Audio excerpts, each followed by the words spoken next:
Receive করতে পারবো না।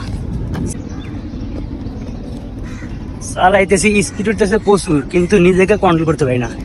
আমি যদি পুরো স্পিড তুলি নিজেকে রিসিভ করতে পারবো না, যার কারণে আমি পুরো স্পিড তুলি না। কইতে কইতে পড়ে গেলাম, এর জন্য আমি স্পিড তুলি না। স্পিড প্রচুর ওঠে, কিন্তু কন্ট্রোল করতে পারি না। এই প্রথমবার পড়ে গেলাম,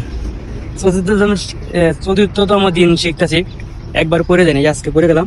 এই যে পায়ে মারা লেগেছে, কাটি করে জানি, হালকা একটু ব্যথা পেয়েছি, আর হাতে ব্যথা লাগছে হালকা।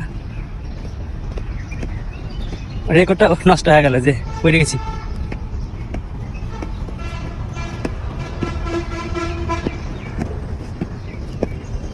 প্রচুর স্পিড তুলতে পারি, কিন্তু নিজেকে কন্ট্রোলে নিজেকে ধরে রাখতে পারি না।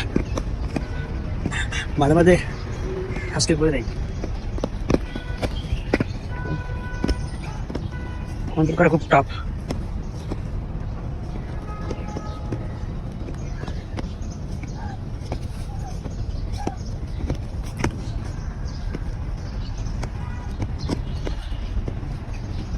আর প্র্যাকটিস করবো না, ডিউটি আছে, ওটা ডিউটি করতে পারবো না, ক্লান্ত হয়ে যাবো।